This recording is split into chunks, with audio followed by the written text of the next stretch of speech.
So my name is Ann Kapuscinski. I'm a professor in the Environmental Studies Department and focus in the area of sustainability science. And I also have the pleasure of hosting this ongoing series. I've lost track of what year we're in now, maybe the 6th year or so, of what we call Sustainability Solutions Cafes. So the event today is a Sustainability Solutions Cafe. Briefly, the purpose of these events are to engage with people who are really trying to actualize transitions to sustainability. They've got ideas for solutions, and they're often involved in implementing solutions. And we've had a mix of practitioners, like our speakers today, some scholars. We've even had both current students and alums of Dartmouth come speak to us. And our format is that although our speakers speak for a little bit of time to kind of get things started, we want it to be very informal and encourage a lot of discussion. Let me give you just a few other background things before I introduce our speakers. I want to definitely acknowledge our sponsors for the event today. All Sustainability Solutions Cafes, including this one, are sponsored by the Porter Family Fund for Sustainability in the Curriculum. And this event today is also co-sponsored by Dartmouth's new Irving Center Institute for Energy and Society, and also by the Sustainability Office, the Office of Sustainability, and our director, Rosie Kerr, is sitting in the audience, so thank you, Rosie, for that additional support. And I also need to thank Kim Wind, who's sitting there in the back. She's the Environmental Studies Program Administrator. Those of you who don't know her, the best way to describe Kim is that she's the fairy godmother of all things having to do with environmental studies and our students, and she just seamlessly does the coordinating also for these cafe events. And then final announcement is I want to make sure to alert you to another upcoming cafe that will be a little later this term. It'll be on May 15th, so save the date, from 4:30 to 6 in Steel 006. And if you're on our email list, you'll be getting the notices for that again. And our speaker this time will be Elizabeth Wilson, who joined Dartmouth this past fall. She's the director of the new Irving Institute for Energy and Society, and she's going to be speaking on shaping energy transitions. She hasn't interacted a lot yet with our undergraduate students, so that was one of the reasons I invited her to do this. I happen to know her very well. I knew her, we were both formerly at the University of Minnesota, and I can assure you that she's dynamic, full of energy, which fits the fact that she's directing an Institute on Energy and Society, and thinks about issues in a very integrative and sort of can-do way. So that now gives me the opportunity to introduce our speakers today. We're actually going to have two speakers. They're going to be speaking about innovations in solar in the Bronx, doing well by doing good in the private sector. And the first person who I'm really delighted to introduce here is Adam Gordon, in the black shirt there. Adam is partner and president of Madison Development, LLC. He's a New York City real estate developer and is also on the Directors Council of the Scripps Institution of Oceanography. And he brought with him his close partner, Matt Dicker, in the lighter shirt, who is the CFO for Madison Development. I know Adam's son, Wes, who's in the audience, who took my course, but I only met Adam and Matt about 15 minutes ago, and I already can tell that this is going to be an exciting and an engaging discussion. These are definitely can-do, let's get something real, practical on the ground going as soon as possible kind of people. So welcome, and we really look forward to this discussion.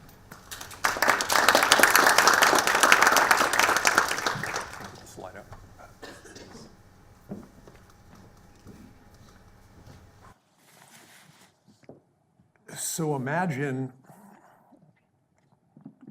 you're a young child and you talk about your career and you think, what am I going to be when I grow up? And it's probably not an investment banker, and it's probably not a consultant or a corporate lawyer or something like this. I think that comes later.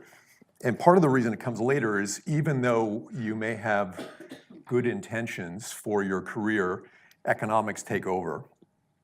And the issues of sustainability have been academic issues for a lot of people. And so the question becomes, how do I make a living doing this? Meaning, is this idea that I have helping the planet, dealing with some of the largest problems that we face, can this become a career? And I think that's an important question. So in addition to my work as a real estate developer in New York, I also sit on the cabinet at Scripps, and we talk about solution-oriented science. And if you think about this in the context of what we're going to talk about in a small way today, and we'll chat about whatever you all want to talk about, you think about the largest problems. You think about sustainable energy, you think about food security, you think about clean air, you think about clean water. Those large problems are also the largest business opportunities. So we're going to show you in a couple of slides a small example of it that we were able to think about in our own business and create some value. And then I think there may even be a scaled opportunity for you all here too.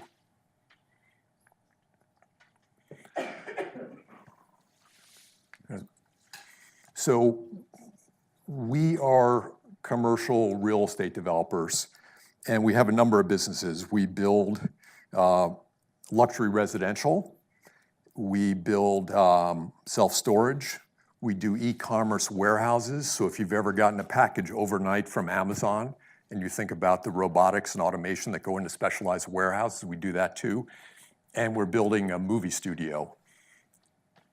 A commercial building of any type, really, when you look at these and a couple of examples, they're basically boxes constructed in space according to land use, and then they're rented or sold for different purposes.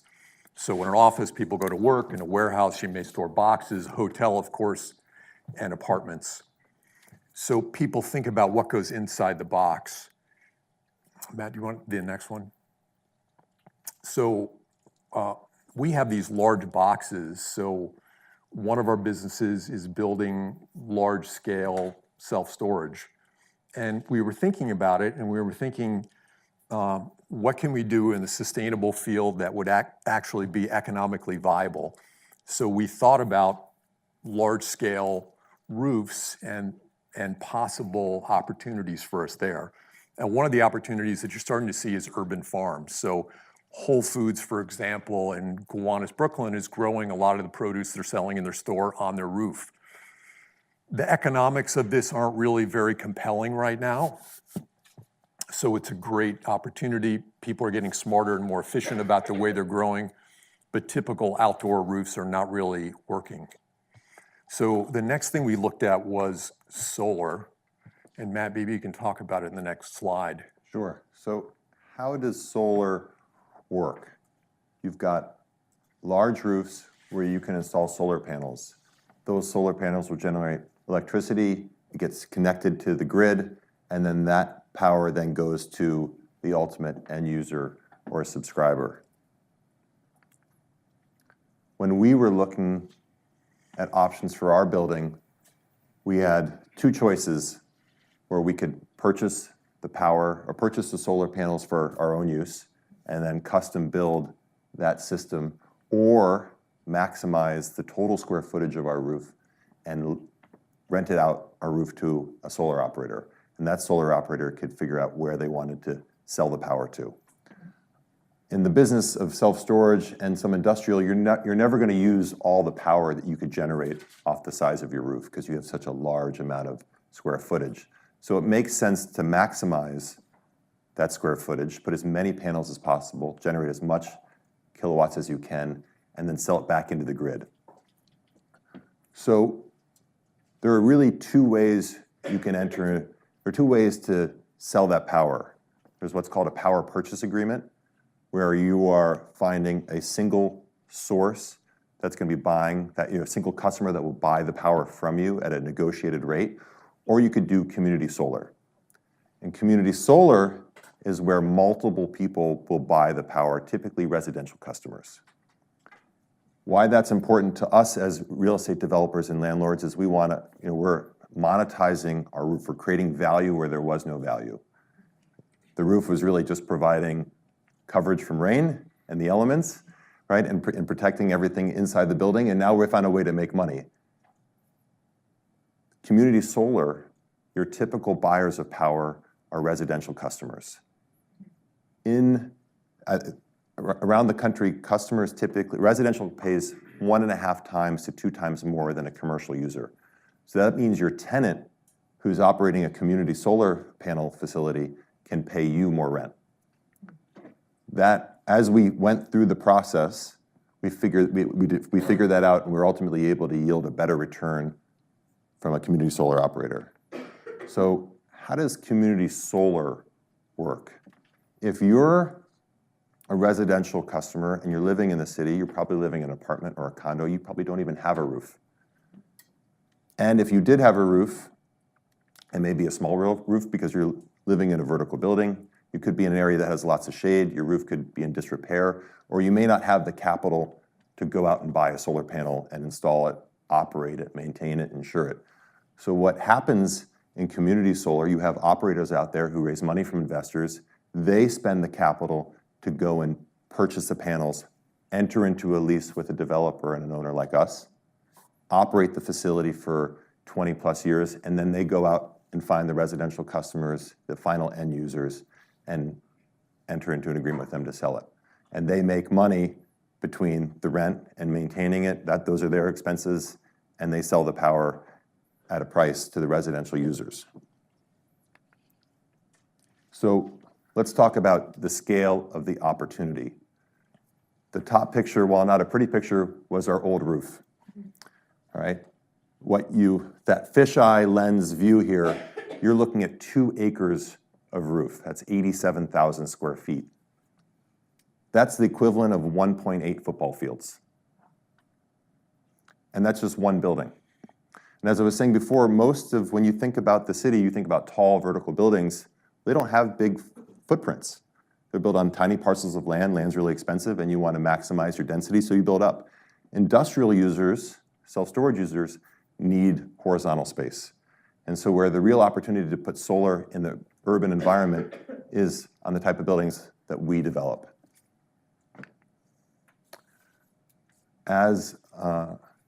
Why does a residential customer care about solar? Well, first off, they can save money. They're going to get 5 to 10% off their energy bill. 2, as I went through before, they don't have to go through all the headaches and legwork to actually install solar and figure it out and pay that money up front. Then from a personal standpoint, they know that they're getting renewable energy and they're going solar, which is a benefit to them and the environment. I think one of the things that we got really excited about in terms of solar is that everyone makes money in the process, right? So we just said that the residential customers are able to save on their power bills. The landlord, which would be us, we make money on a long-term lease, which we can then enjoy that stream of cash flow, or when we decide to sell the property, that buyer will value that stream of cash flow and pay us for it up front. The solar panel operator, the group that either does a power purchase agreement with a big end user or a community solar operator, they're making income on selling solar power to you. And then there are the advisors who put the deals together. And when I say advisors, it's like the contractors and the engineers who actually install the panels. They figure out how to make the deal work with both the landlord, the public utility, and ultimately the operator. So now let's get you to the point of understanding how we put this deal together. So we bought about 100,000 square foot building in the Bronx, and our business plan was to take it from an industrial facility to a storage facility. When we put the budget together, what we came up with was a $6 million renovation, capital improvement budget to create the storage facility, and we were going to patch and repair the roof. The roof to us felt like we had another 10 good years on it. Once we opened, we noticed that the repairs weren't working, that we still had some leaks. But what we also were receiving all these calls from solar operators, and we were going out to solar operators to see if we could generate income from our roof. As we started to speak to them, the most attractive propositions were community solar operators.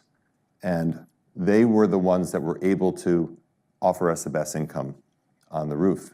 And One of the things that set them apart was also that they were able to handle paying for interconnection costs that Con Ed required in order to accommodate such a large facility.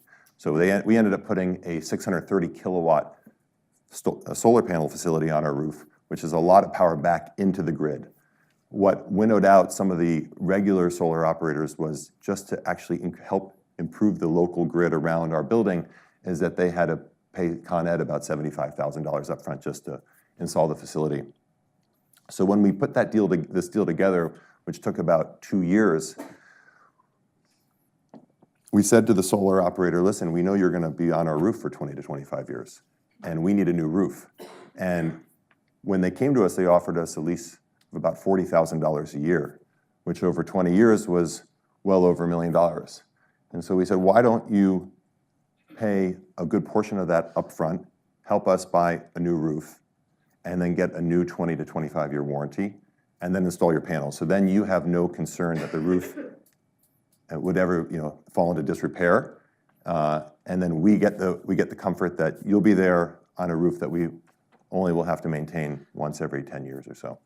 So we cut a deal and ultimately created $1 million of value on this building alone. And now, with the knowledge that we have, we're rolling out new solar developments on all of our projects going forward, both in the boroughs as well as outside of New York.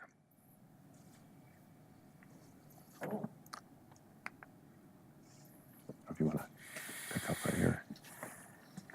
Adam, why don't you come to the Yeah. front so we can Sure. see you better.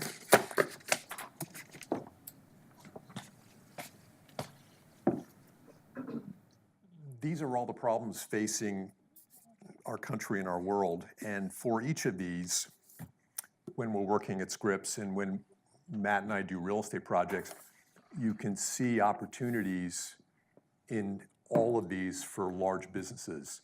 What we're trying to do in our development business really is figure out how we can find a bottom line which is improved by sustainable gestures, and at the same time run the business model through.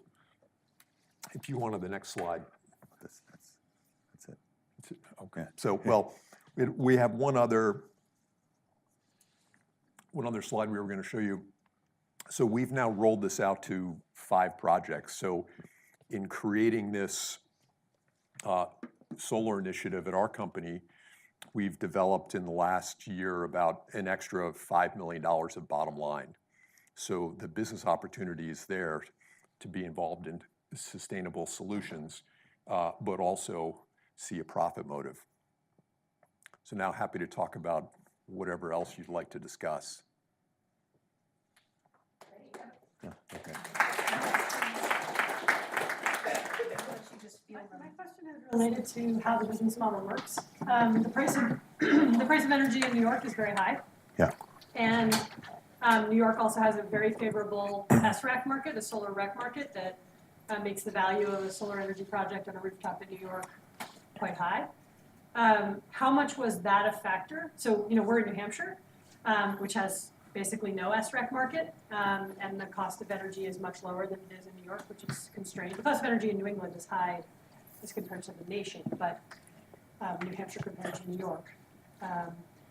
So I wondered how much that, the marginal value of those things, which are essentially regulatory mechanisms that drive market mechanisms, how much does the value of those things influence your ability to do projects? So presumably, as you look at your project portfolio, some of your potential projects might be outside of those of areas with those benefits or regulatory mechanisms. Are you finding that projects are feasible where you don't have those regulatory mechanisms, or are you finding that they're really only favorable in markets where you do? I mean, one of the features of our real estate business is we're totally New York City focused.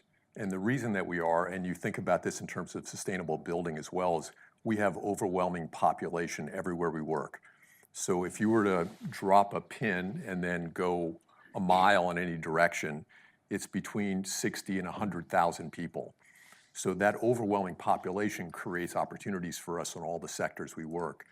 Our solar initiative is going to continue to be New York focused, and moving into one of our next projects are last mile distribution or e-commerce warehouses.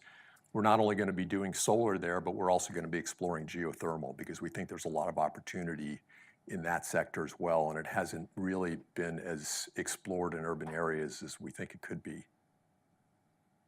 I think just to answer that other point of the question is the tax incentives were very critical, I think, for the operator. So as the landlord, we did not accept the credits. We passed that on to the operator. And so the operator got the benefit of selling the power to residential, which I think pays at least 30 cents a kilowatt hour, which is 15 to 20 cents higher than an industrial and a commercial user.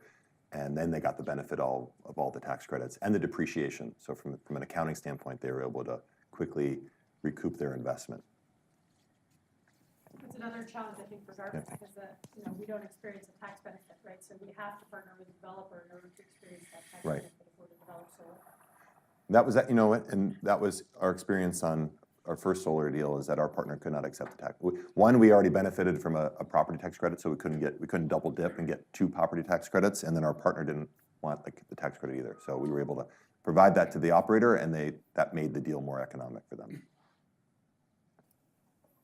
I think these goals that the problems you've outlined here are obviously the most important ones we're facing now. I'm just curious with your business model.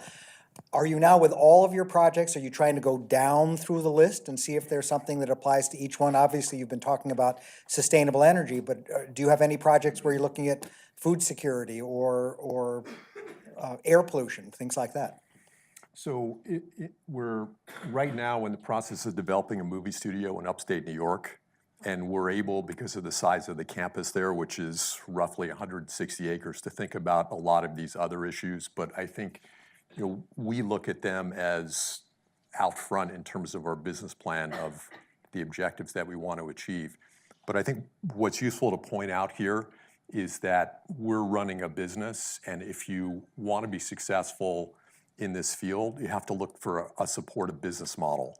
So what's happened, for example, in the residential sector in New York City is there was talk of green buildings and green development. Almost none of it happened because the consumer really wasn't willing to pay for it. Now, our consumers are very willing to pay for it because we save them money on their electrical bills. And so, again, it's perfectly acceptable to think about a mindset, but then it has to translate into action and economics for it to grow. I mean, I'll just piggyback on that some of these challenges are interconnected. So if more people pursue business models like not only in New York City, but elsewhere, and we can therefore accelerate the rate at which we reduce carbon emissions, that's going to help on some of these other things, definitely on air pollution, to some extent on water scarcity and pollution, because some of our current forms of energy generation actually affect water resources, and it'll have at least indirect effects on food security, because if we get the higher projected levels of climate change, globally, really everywhere we do agriculture, there's going to be huge challenges and potential catastrophes in some of our food production. So I think it's important to understand, I think, sort of piggybacking what you're saying, probably any one business may need to focus on one or maybe 2 of these, but be aware of the indirect co-benefits. And then there may be other locations where you could potentially develop a similar kind of business model that would work on food production directly, and maybe not on energy. I guess I find it hard to imagine that one company could have a business that's like directly touching each of these. I think we want to all do our part. I mean, Weston's brother, who's a high school senior, is going to be working on a project understanding solutions for the Bronx terminal market food sustainability. The Bronx terminal market is up in Hunts Point in the Bronx, and it services food for between 25 and 35 million people. So it serves essentially all of the fresh fish and meat for a large proportion of the New York metro area. It sits 4 feet above sea level, and if Hurricane Sandy had come in at high tide instead of low tide, it would have been swamped. So the compelling economics behind food security and an issue like that is something we're going to see then for that particular owner and all the purveyors involved, we're going to see economics which are going to force them for solutions. Hi, I'm just would love to hear a little more about your plans for integrating geothermal into your next project and some of the technical challenges versus a project that involves solar. If you were to walk into the Apple store and you wanted to buy an iPad, you would just need a credit card. And you hand them the credit card and they hand you an iPad, and it's a very simple transaction. Part of the challenge that we faced in solar at this scale, roughly 2 acres, and the bigger challenge that we're seeing already in geothermal is the transactions are not very well developed. So part of what we're getting is we're able to create a lot of value because people don't have transparency in the market. One of the things that's going to happen is as transparency increases, profit's going to decrease. So in terms of our geothermal right now, we're trying to understand what the return on investment is to see if it's economic, and what the financeability is to see how it fits into the overall plan. So this is, roughly at 2 city blocks and a $50 million project. But I think we'll have a much better sense in 6 months. We have to actually drill down 500 feet into the earth to determine what the coefficients are to see exactly what the return on investment is going to be on this site.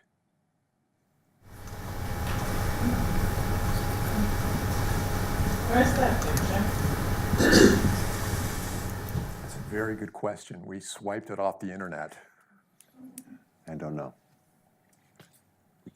Yeah, we can find out. Unfortunately, there are many Yeah, places it's- that look like that, including the giant garbage patch in the ocean that's like bigger than. Twice the size of Texas. Yeah, something like that, 4 times the size of France or some crazy statistic. I'm really curious about your site analysis of a place like the Bronx, which is a very specific borough with, this prominent, ethnic, cultural heritage and certain social economic status to that region. How do you make sure that another green solution isn't just, pervasive gentrification of the area and the people that live there? Like we see in New York, when a Whole Foods is dropped on a block, that whole area becomes like a domino effect of gentrification. And so how do you address a solar solution to a phenomenon like that? I mean, I think it's a really excellent question. We've been developing in Manhattan, Brooklyn, Bronx, and Queens for going on 18 years, and of course have seen really significant gentrification, particularly in Brooklyn and Queens. The business that we operate in the Bronx is a self-storage business, which basically is looking at a universe of people living in rent-regulated housing that's very small, and it doesn't have garages and attics and basements and relatives that would enable people not only to store things, but also to start small businesses. Our business is 100% focused in that area, so we believe not only don't we promote gentrification from the outside, but what we're doing is enabling people to have a better lifestyle who live in the area. The community solar project that we did only benefits people living in this area. So each group of panels we do, for example, in this particular array is going to benefit about 175 families in the Bronx. The other thing is, so go on that self-storage, your average customer is within a half mile to a mile. So it's a local business. And we're typically taking industrial buildings that have environmental issues and where the owner is leaving, typically retiring, and all the staff is leaving, and we're bringing a new vibrant business back into the community.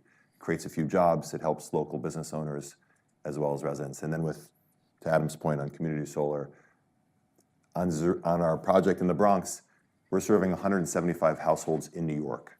Now, we don't direct the calls, so anyone in the New York City area can get it, but the goal is to provide cheaper energy to the local residents. That's really the goal.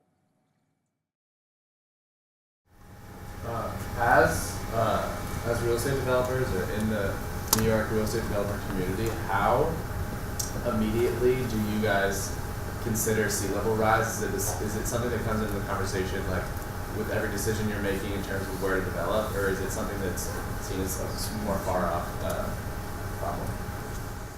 It's a great question. And as a real estate developer, if you don't think about it, people will think about it for you, because sea level rise affects the insurability of projects, it affects the financeability of projects, and it affects the economic viability. So we were developing a project in West Chelsea when Hurricane Sandy hit.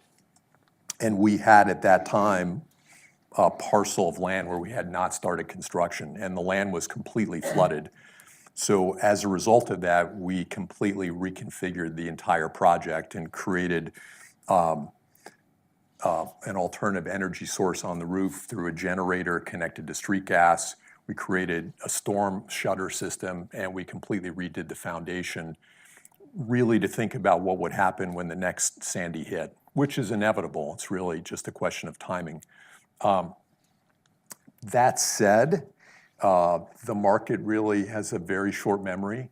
And so if you were to go into New York and look at buildings now, nobody would be advertising Hurricane Sandy prevention or flood-proof buildings. So unfortunately, as compelling as the story is, if the economics aren't immediate, it's very difficult to get people's attention.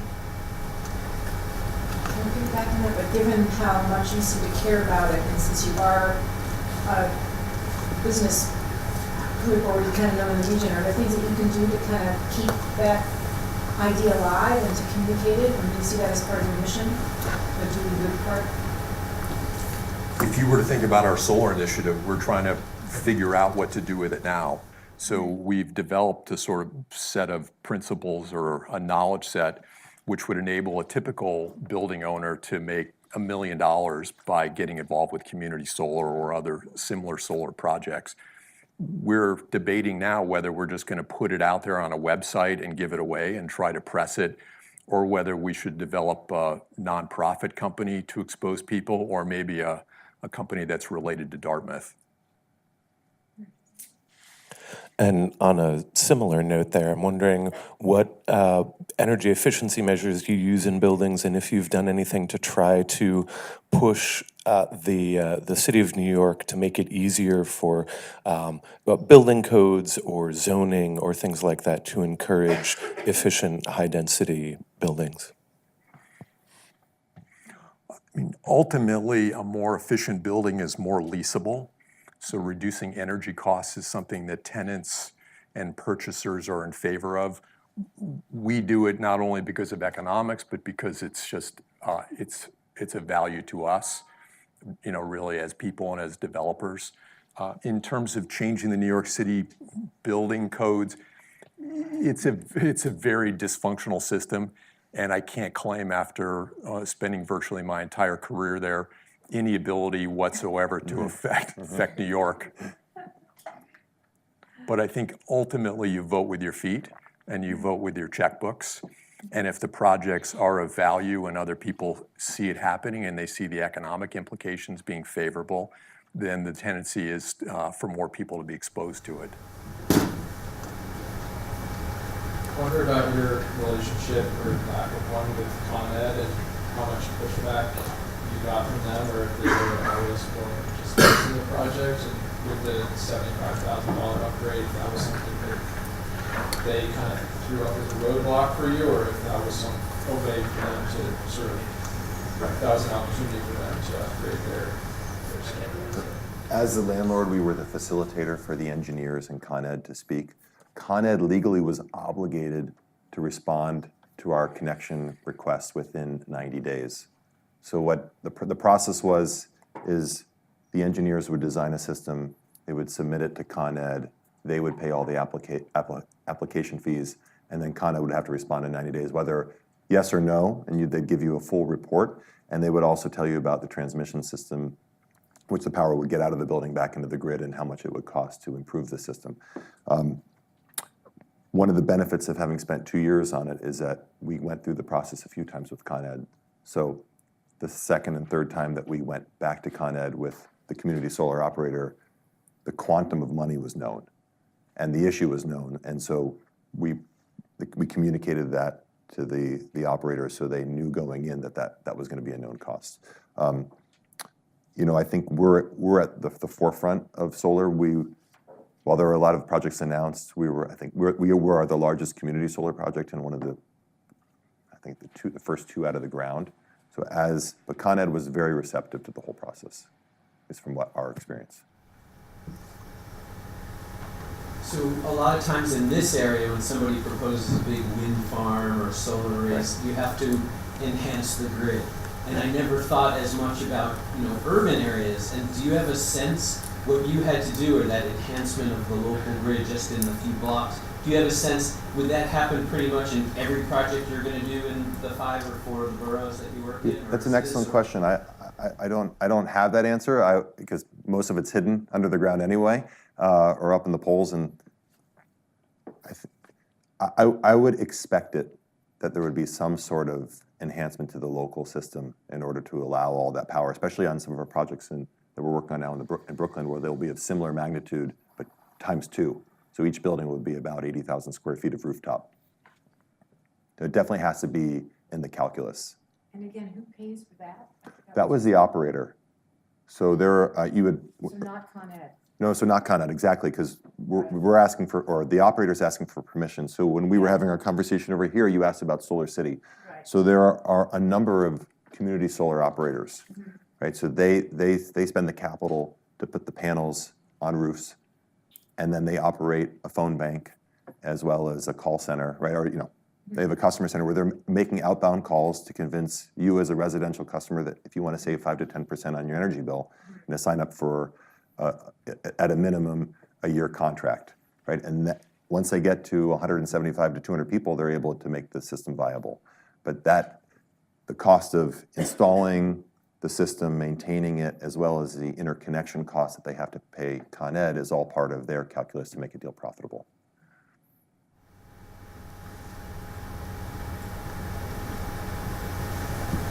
Any other questions? I have a follow-up to that. Sure. And I don't actually know that much about this, so the question might not be as focused as it could be, but maybe you can help. Obviously, the rise of power walls and other really good storage batteries. I recently got to visit this big manufacturing plant in Southern California, BYD, which is a Chinese company, they're the largest producers of electric buses and heavy-duty vehicles, but they also make these really efficient batteries. And they're apparently actually the biggest seller of storage batteries, but we just don't hear about them because Tesla gets all the attention. So I just kind of wondering, how does do you see that beginning to interface with these requests about upgrading the grid? Because it would seem like in certain cases, if the operator is putting the solar panels as well as some storage there, that might, I don't know if that maybe helps to mitigate or makes it a little bit easier to think about what grid enhancements are necessary. I'm just curious what your experience has been with that. The goal is energy independence rather than interdependence. I mean, essentially, the process involves Con Ed typically feeding out power, which is paid for through a meter and then onto a building. Right. And then when power is fed back in through this bi-directional meter essentially winds down and everything goes back to the grid. But to the extent that we can cut the cord with better battery storage, that would be optimal. The technology economically is not here yet, but we hope that it will be soon. So you're not another project that you're in the design phase right now, incorporate that, but it might. Not yet, but we're continuing to learn all the time. So as soon as the technology is there, we'll be waiting. You should keep your eye on this company, BYD. What I learned when we visited, it sounded like they are able to produce things more cheaply. So they may hope to bring down the cost of battery storage. We'll explore that. Turns out BYD is it's capital letters, and it's just an anglicization of Chinese word. They have turned it into build your dreams, or build your dream, so that it puts people in the United States. Just one other question following up on your point about the economics being critical. Ultimately you guys are businessmen and it has to make business sense in order for you to do a deal. And presumably the partners that you're working with are also interested in the bottom line impact.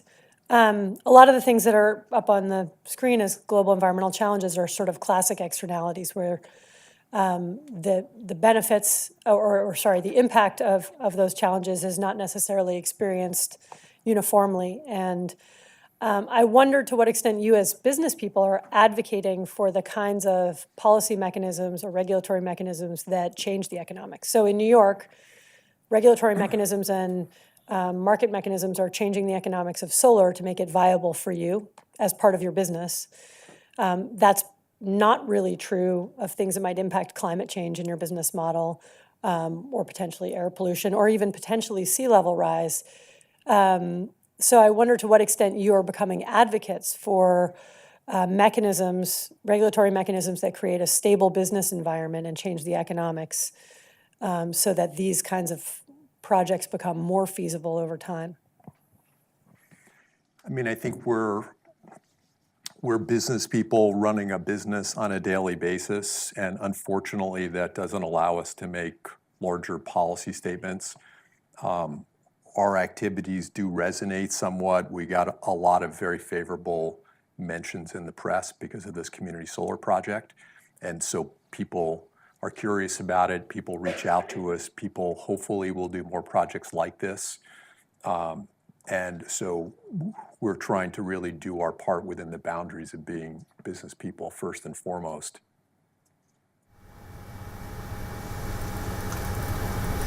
I wonder now that you're known as real estate developers, but also solar developers or a place for solar opportunity, are you in your new projects, are you seeing more more people coming to you with proposals, and you think that makes your personal economics or your client's economics more favorable as the market expands? The short answer is yes.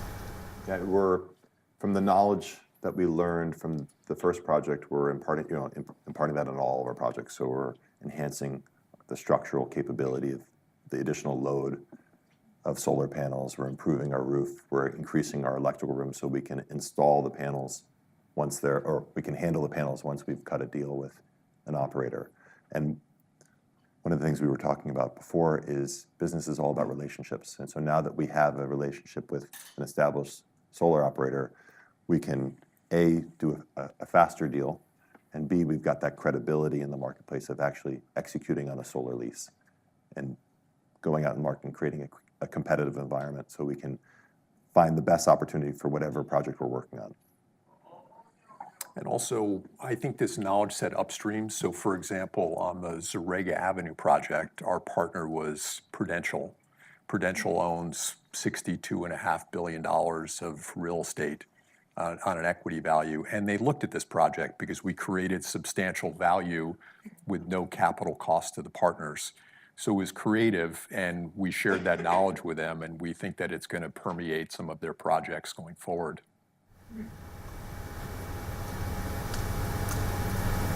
Considering a storage building is kind of an interesting case for energy efficiency. When people look at heating and cooling a space for human occupancy, there's some advances in research in looking at, okay, precisely what is it about the humidity and the environment that affects the human comfort.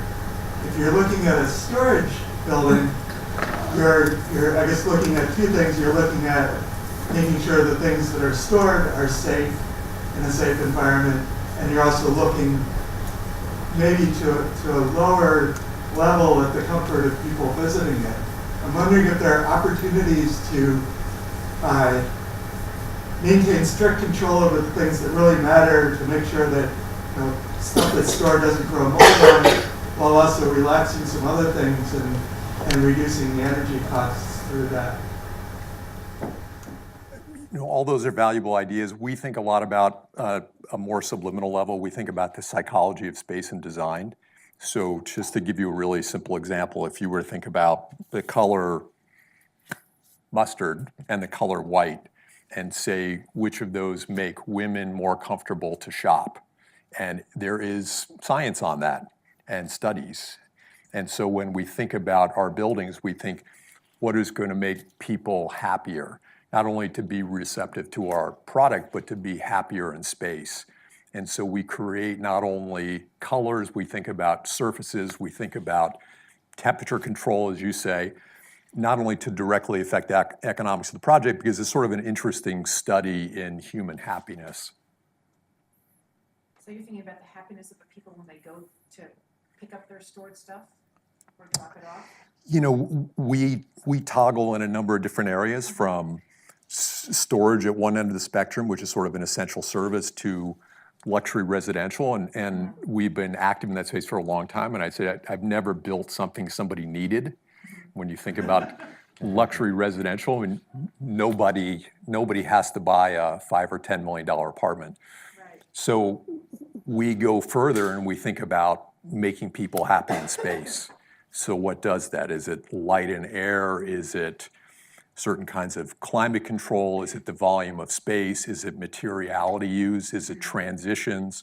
So we sort of make an art as well as a scientific study of actually engaging with those ideas in the physical spaces that we build.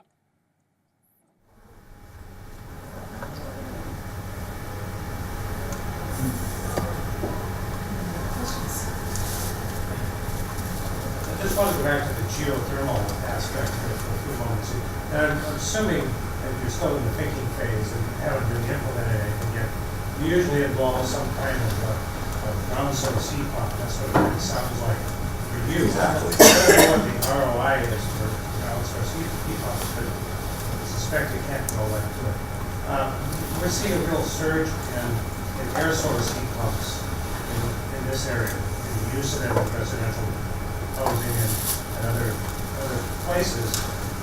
And they seem to be efficient down to fairly low temperatures. You don't have to do any drilling to put those in.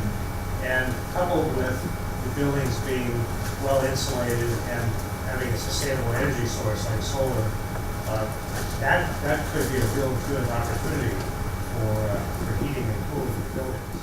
Yes. It's something to look at. The warehouse buildings actually lend themselves very well to ground source heat pumps because the temperature variation that's acceptable is much broader in industrial buildings than it is in residences. So if you're in your apartment or your dorm room, you typically want it to be in a temperature range of between 68 and 72 degrees, whereas in a warehouse, the acceptable range may be between 50 and 90 degrees. So that ground source heat pump actually, the way it actuates and functions in its efficient range, it lends itself to that kind of heating and cooling. Could you tell us a little more about that comment you made earlier about that you're contemplating maybe making a nonprofit company or some other way of giving away? And it wasn't really clear what it is that you're giving away, or interested in giving away to inspire the people. Could you just unpack that for our audience a little bit? We've talked about it internally and would welcome any kind of input on this. We've figured out how to create, just in this small portfolio of 4 or 5 new developments, about $5 million of value, approximately $1 million per roof by doing solar, and we're happy to give it away. So whether that's forming a new not-for-profit company, whether that's a group of students getting together and starting a company, and using this technology and talking to owners and then coming up with these solar solutions, or simply putting it up on a website and publicizing it, we're completely open to it because we're principally focused on our business, and we won't ever have an independent solar business. So we'd like to be able to benefit more people and obviously expand solar use. But is that it, the combination of the various elements, various factors of the deal that make it, that generate that $1 million of profit? Is that what you're? Yes. Okay. Do you need another entity in the mix? Because it seems like a company like Solar City is kind of that other company, right? Like they're going to bring an investor. They understand well how to lease your rooftop. They understand well how to negotiate the deal in a way that makes the economics work for both of them and presumably for you when you design it. And they have the phone bank or the capability to sign up residential customers at residential rate. Do you need an intermediary? What would be the benefit of establishing another entity. You know, there are a lot of companies like Solar City that are trying to take advantage of these business opportunities, that are looking for routes in places like New York and New Jersey where the SREC value is high. So I'm just curious about why there would need to be another entity. Sure. You know, they are only one company, and they, Sure. in order to educate landlords, you know, they may only have 1 or 2 salespeople on the ground, right? And it's also working with landlords to understand, owners, right, to understand the possibility and the value of their roof and what needs to go into it, and helping bring that team. And I also, my interaction, I don't want to talk about one business, but to be able to impart the knowledge set of both the owner and then coming in from the design perspective is very valuable. And not every group that came to us who was an engineer, they were looking at it from their own line, their own vision and their own vantage point, and not the owner's vantage point. So it'd be like an owner advocate or something? And a consultant, right, who can walk them through the process and put that transaction together.